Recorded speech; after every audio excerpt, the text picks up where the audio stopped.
Brian doesn't do many big interviews. He's done quite a few small ones since he's come back on the radar. But being invited to do this film by Brian and his promoter, Jamie Boyle, I'm intrigued to find out about the new Brian. We all know about the old Brian from his Taxman days, where he would go and kick doors in and tax the drug dealers and so on and so forth. And I plan on capturing a good bit of that story as well from the past. But there's also this new element to Brian as well, which I want to get to know more about. And that is the way that he's used his life of crime and he's turned it around into putting a lot more positivity back into the world around us. So using that experience of taxing the drug dealers, jail, guns, drugs, and so on. And I want to find out how he's actually putting that to good use, because I know Brian's now going into schools to talk about knife crime. It's not the way forward, and so on. And that's got to be a bonus, certainly in the climate that we're living in at the moment. So that is one of the main things that I want to get out of this documentary film, is about the new Brian. And but we can't have the new Brian without understanding a bit of the old Brian as well.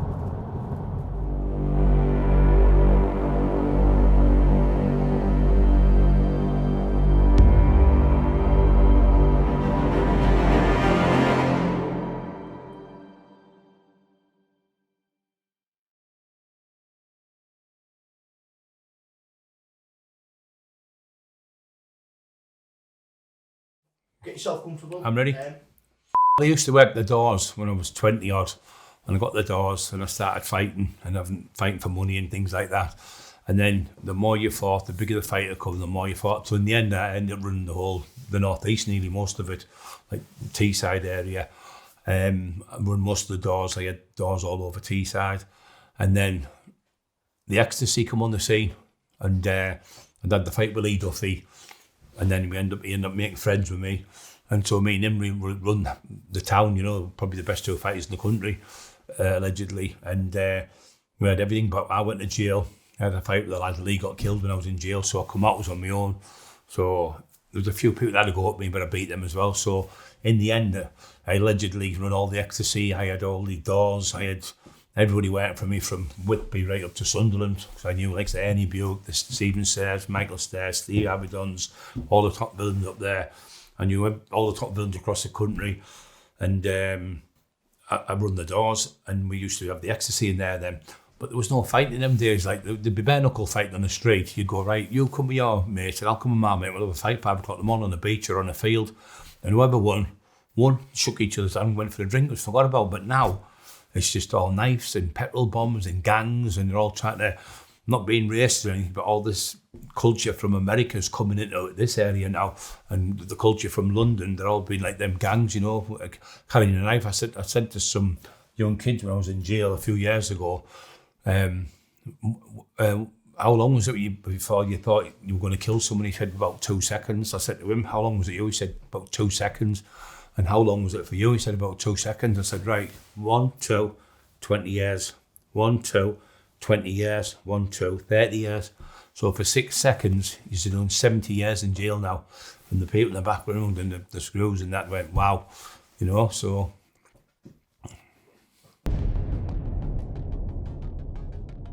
Okay, Brian, tell us about your addiction. Well, what happens is, I didn't take anything. I was 13-year-old. I'd watched films like The Hulk and Steve Reeves. I wanted to be powerful because I got bullied as a child, you see, because I was a Scottish accent come down here. So I started training and getting bigger and bigger, and I got the job on the door, like I said. Then I started doing it. Lee Duffy got me on. He turned me to the dark side. He was like Darth Vader, and I was like Luke Skywalker, as Jimmy Boyle mentioned. And I didn't even know what a drug was in him. Same when I started taking coke with him, and then we had crack. And it was all right at first. It was a giggle, brilliant. And then in the end, a little bit more. And I was getting arrested every other day for armed robberies, murders, attempted murders, fucking anything in the area, I'd get the blame for. Anyone got kidnapped, anyone got shot, it was me. And probably 90% of them were me, but that's one thing. But the thing is, you're getting the blame for things all the time. You start stress, so you had a bit of gear. And I got, when my brother hanged himself in 2006, it was the worst time because he'd been raped as a child and I didn't know. And I was like, I'll fucking kill it. I'll kill him when I get him. I'll do that. I'm looking for the bloke all the time. And he died, the man. And it drove me over the edge. And we were on the drugs. I'd stayed in my bedroom for 6 full months. I never went out the bedroom once. I had a toilet and that and a shower. I never went downstairs enough in 6 months. I tacked £70,000 off someone and I sat there and just done it in 3 months non-stop. Every single day it was like crack. That's the only way I could escape. It was like self-medicating, but it wasn't doing any good whatsoever, you know. And the reason why I got off, well, my wife left us after, well, she's like my wife, 17 and a half years, she left. My dog at 13 and a half, he died. But I probably missed the dog more than I missed my missus. What could I love animals? And this thing's happened bad. And then one day I started listening to a lad called Joe Dispenza, who's a psychologist. And I just changed the way I think. I've been doing that for the last 3 or 4 years now, you know.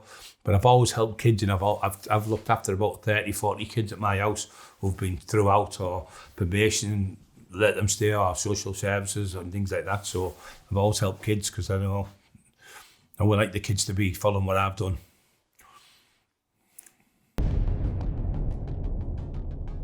The regrets, I've let my family down, I've let the public down, I've let myself down, and I can't do nothing about the past. You can't live in the past. You can't change the past. You can only change now. You can't change the future. You can only change today. So I got up one day and I said to myself over a year ago, I thought, right, you're supposed to be Britain's hardest man. People are saying you're one in the top 6 fighters in the world. Get off your fucking ass and do something. So I got up and I thought, right, this is it. And since then I've been clean. I've had no drugs. I don't even think about them now. I've had Jamie Boyle and Shirley Whaley, his missus, looking after me, and they've been like my rock, you know what I mean? They've been brilliant. Without them two, I wouldn't be here, you know what I mean? I'd probably still be in the house. So I'm up every day now, and I'm phoning him up 20 times a day and do his head in, but it's just to get the rubbish out of my head when I talk to Jamie, because he talks sense, and Shirley talks to me. I'm a care worker now, I look after my brother, my mum and that. But the regrets I have is when I was 13, I trained from 13 to 26, and I competed in the Mr. England at 20-year-old, 21-year-old, and I come 5th, best bodybuilder in the country, and I never took a steroid. I was bench pressing 500 pounds when I was 22, 23-year-old without any steroids, and I benched 630 pounds when I was at my best, and I was squatting 800 odd pounds, and little did I know that these were like records, you know, what getting people were doing, what close to world. So I was talking to the world's strongest men. I've got a friend who've been the world's strongest men. Said to me, Brian, you got to go in it. And when I did my mates went down to see it, they had a video of me and they showed the world's strongest men down Sheffield, Jamie Reeves and them. They went, we want him to compete, and they sent me a letter to compete for the Britain's strongest man, and we know you're going to get in the world's strongest man, because this is what I was doing on the video. The thing was awesome, but I blew it through the crack. I got an agent called Tony Nunn. He was dying the doors and all them snooker players, agent. I could have been in 3 films, one called The Giant, I was going around called Fee Fi Film, but I blew that through the drugs, and I just had McIntyre come, did a documentary with him, and he came for us one day. I said, oh, see, I'm not in. I was upstairs, I'd been on the crack all night, I couldn't come down and talk to him, so I only had one day with him, and that's the first time I've ever told that story. But the addiction's that bad. You have on crack cocaine, one goes too many, 1,000's never enough. So please, anyone out there thinking it's clever, taking drugs, it isn't. Just please don't take them, because once you start, you can't stop. Tell us about guns. Guns. Well, in the late 80s, early 90s, there was gun runners from Scotland, gun runners from Newcastle, Sunderland, and Liverpool, London. And they were trying to sell them here, and I wouldn't have it. And, I've never brought it here, because I look at it like this. If you have a gun and you aim at someone and you miss, there could be a kid walking by and you shoot them. If you have a fist fight, or if you hit somebody with a hammer, or you hit somebody with a baseball bat, the only person you get hurt is the person you're fighting with. So it was a no-no, so I stopped them, and I nearly had a war with a Manchester firm over it. I just said, you're not bringing them up. But I remember being outside the Blues once, where Lee Duffy got killed, and the lad had a shotgun, and I called him Ranjit. He was a friend, and I jumped in the middle. I went, oh, and shoot me. I said, I don't give a shit. I was full of ecstasy off me. And I went, I don't give a shit. I said, shoot me and I'm dead. I don't worry about it. I said, but you're going to jail for 25 years because all these witnesses have seen what you're going to do. So he just ran.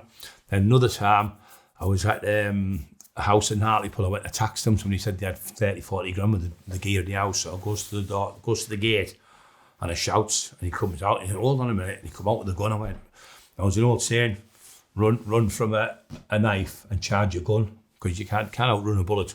So I ran at him anyway. He shot me, and I felt the bullet hit me, but it was one of them plastic BB guns. So I ran, but when I got there was a couple of children on the doorstep, like 2 or 3 year old. I can't go in the house, so he got away with that. But it could have been real, you know. And then another time I was at Redcar. I went to have a fight with the gang. This lad was wanting to fight me. I went with my gang of lads, and they were supposed to have a straightener on this field. And when I got there, they had guns. I thought they're all fucking blanks. So they started shooting at me, and I could boom, I could either go past my lugs. Anyway, I was 24 stone at the time, and my mate was 12 stone. He got shot behind me, but all the van windows were through because we went in a couple of vans, you know. So I could have been killed there. And there's been quite a few other times I had people pull guns on. When I went to Tommy Harrison's house on Ormsby Bank, a gang of lads, big firm from Newcastle, Sunderland, Liverpool, Manchester. I obviously pushed the boat out too much. I took 250 grand off them, and they tried to kill me. They come down to kill me with no other estimations, because Phil Berryman now is not here. He used to have a boat, and they hired the boat off him. They were going to kill me. Anyway, I went in the house, knocked on the door, and I went in, and they hit me on the head here. I've got holes all over me. I thought I was going to lose my leg. I lost 3 pints of blood. I had 176 stitches, and they bashed me with baseball bats. It was a bit like, remember the Casino film where they beat him at the end with the baseball? It was a bit like that. But I was in that film I lived, so they kept hitting me and hit me, but they couldn't put me down for ages. Anyway, I slipped in the end, and I got stabbed 4 times, and I should have been killed, but the doctors said the sheer size here and your bravery obviously scared them. But the lads who attacked me said it was fucking terrifying. He said, what do you mean? For him? He said, no, for us. He said, would he fuck go down no matter how many times we hit him? I remember the old black and white films when you get hit on the head with a gun, you get knocked out. I wasn't in that film. I just kept getting hit. I thought, when am I going to get knocked out? But I didn't. But I remembered, it sounds mental, but I fell on the floor, and I sat down, and the blood was squirting on the ceiling. I put my hand on my head, and I was saying to them, I said, you better kill me, because I'm coming for every one of yous. I just didn't care. I didn't give a damn. And I remember Lee Duffy, someone told me when Lee shut his eyes, he never woke up. So I started shutting my eyes. I thought, wake up. Anyway, the man next door, and Buster, lad, took me to the hospital, but they took me to the hospital. They took me to where you have a baby, the maternity ward. So I was very lucky that was the closest, but they were going to chop me up, put me in bags and throw me in the sea. That was the plan. So I could have been killed there.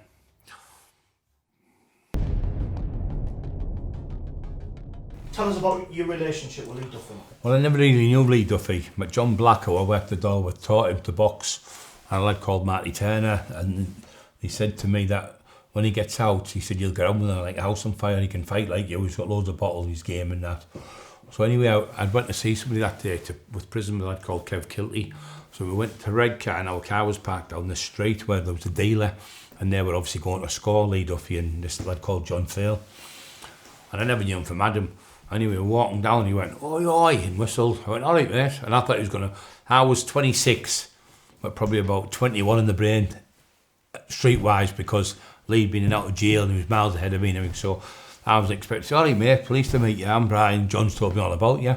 Anyway, I stood there, and anyways, I'm square on. I say I'm like this, which you don't use on side on when you fight. I've learned that lesson now. So I'm stood square on, talking to him, and he's going, all right, mate, what's your name? I said, Brian. And he moved with a bottle of pills. And as I turned on, he hit me with the left hook, and I've seen a big flash. Like, never seen a thing before like that. I was like welding flash, so I hit the deck, but I recovered really quick. Anyway, he ran at me, I got up, pushed myself up, and I was 24 stone, he was about 15 something, and he ran at me, but I had 37-inch thighs each leg, and I could squat 800 pounds, and he tried to pick me up, he had no chance, so I broke his hands and pulled him and pushed him into the wall, but that finger was broke, it still gives me jip now. And it was like a splinter on my finger, so I pinned him in the wall, and I nutted him twice in the face, I kneed him twice, I elbowed him, and he was shouting, John, fairly, get him off me. So he ran over and hit me on the head with a bottle of pills. I picked him up and just fucking threw him off like a fly type of thing. And I thought, I can't fight both of them on my own, so I tried to back off to a lad's down the road called Mick Store, another lad who's killed himself, a friend of mine. Anyway, I'm going down there, and as I'm going down, years ago, you remember there were the metal bollards with the signs on blue pointing to around the road. I seen it look loose, so I ripped it out the ground, and I ran at him, smacked him with it. I went, fucking hell, he shouted. I went, how are we then? So I'm jumping about, and I'm throwing these left hooks. I can't throw a right, he's going, whoa, whoa, like that. And so anyway, he went one way, I went the other way. Then I went looking for him. I went about 10 different places to try and fight him. He went to jail. When he got out of jail, I got a phone call, and in the King's Head pub in Grangestown, I said, that's Lee Duffy. No, you just know sometimes. So anyway, he said, come on the phone. He said, right, when are we going to sort this out? Now, I was 26 at the time, and I carried my bag everywhere. And it was a kit bag. I was like a priest with the Bible, took it everywhere, and I trained every day. So he said, I know you've got a shotgun in that bag. So somebody obviously told me I was in the King's Head. So he said, when we sort this out, I said, wherever you want to fight me, mate, I'll fight you anywhere. I said, I'll come down, I'll fight you wherever you want to fight me. But no, he said, I was wrong that day. I want to apologise. Can we get together? You hang around with people who are scumbags. He said, I can make you money.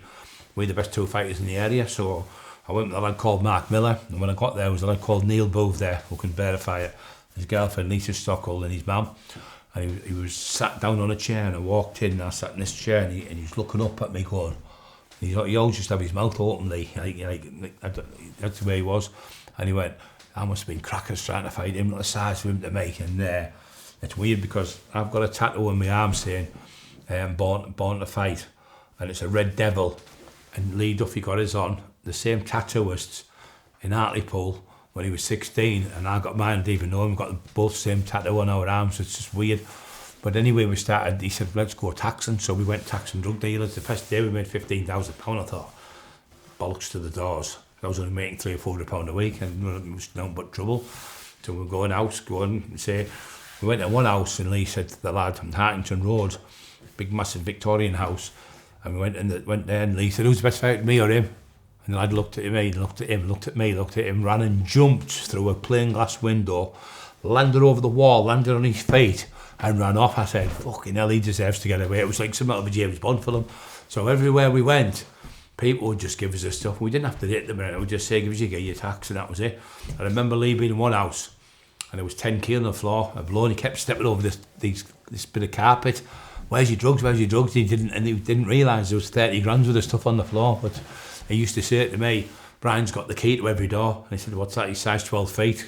So, but what happened is he got shot a few times, and I went to jail. I had a fight with the lad, went to jail, and when I was in jail he got killed. But he used to say to me, Brian, you've got more bottle than anyone I know. He said, I don't think there's anyone that in the country could beat you. He said, I know I put you down that day, and we were on crack in 84 Hampton Street. It was the first time I took it, and he said, you beat me that day. He said, for 6 weeks I couldn't think, my head was battered, no, somebody was better than me. I said, we're pals now, give me a cuddle and that, and he was all right with us, but he wasn't as bad as what people say he was. But the other side of punching people, a lot of that was through the people. Like John Black terminology was, Lee Duffy was like a clockwork mouse. You'd wind him up and he'd just go do what people wanted. But he sadly got killed. But he used to say to me, you won't make 27, you. But he didn't. He only made 26. So sadly he went. But I should have been killed 1,000 times. I don't know how I'm still here. So, but probably if there's a God, I'm here for this purpose. But what I'm saying, you people out there, I've had about 20 partners with me who've taxed, and they've all been shot and killed, or stabbed and killed, or doing life in jail. So crime doesn't pay in the end, believe me.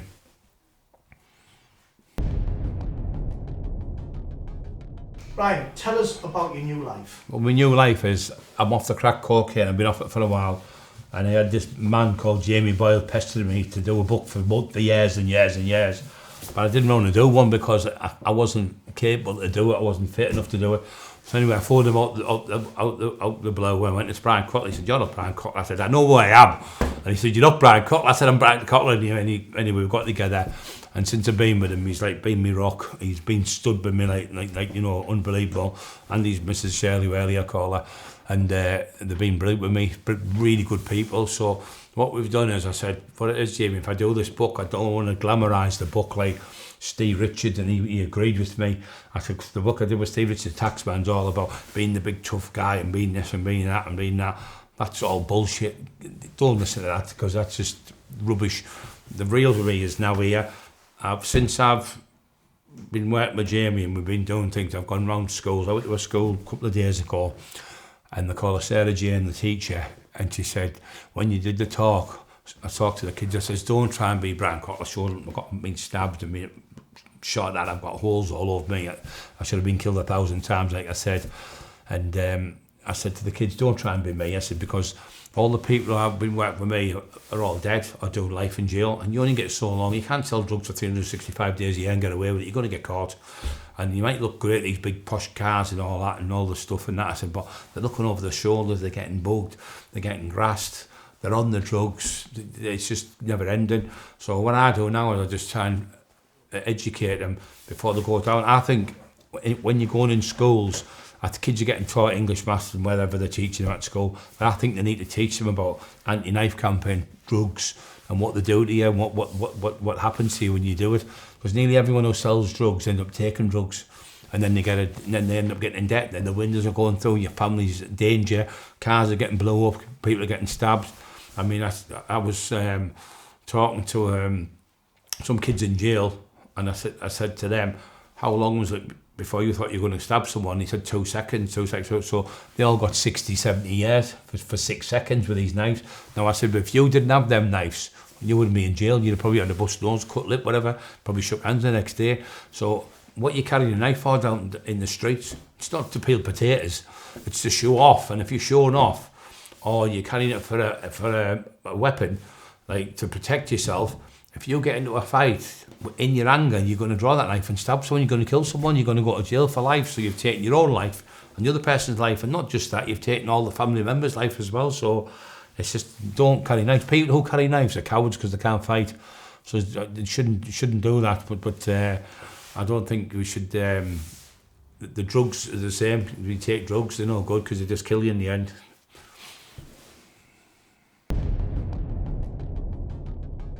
Mental health is a horrible, horrible thing. I know I've said this to people. If you break your leg, you put a pot on it. If you cut yourself, you get stitches. If you're mentally ill, you need tablets. And all the tablets do is, you've got things in your brain called serotonin and dopamine and chemicals like that. And all it means is, like on a seesaw, there's not enough in your brain. So you take the tablets to balance it out, and that's all it is. Now people are embarrassed. They sit in pain and sit there thinking, I can't do that. I've saved 9 people's lives in the last 6 weeks. They've been sectioned and they've got help.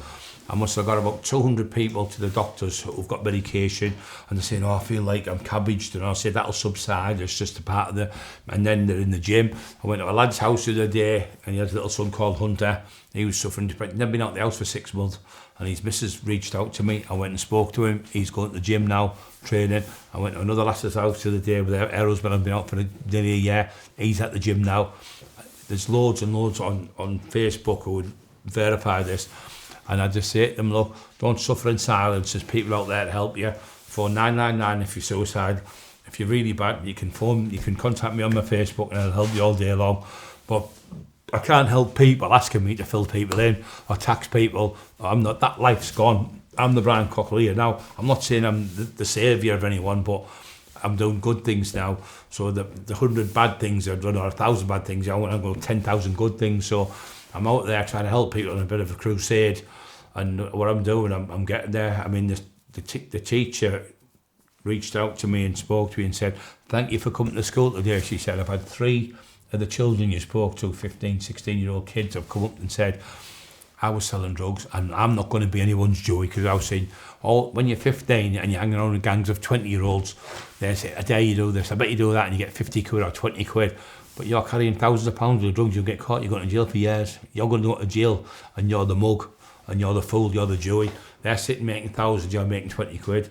I said, so don't get in that way. Get into the gym. The best thing if you've got mental health is, if you're poorly, go to the doctors, get checked out, get your heart checked out and everything, and get into the gym, because when you train, you release proper endorphins, natural endorphins, and you're better. You never see a miserable athlete, do you? They're always smiling because they're training. So don't suffer in silence. Ask for help and you'll get help. That's my advice to you. Having met Brian to film this documentary, I do think he's definitely risen from the ashes again. The old Brian back in the day, well, he was a very dangerous man, as a lot of people whose paths crossed with him probably found out. The new Brian, well, he's definitely back to life, and he's using these experiences from the past to do good in the world, which, to be honest, is a great thing. Can a leopard really change its spots? Well, in Brian's case, I do believe it can.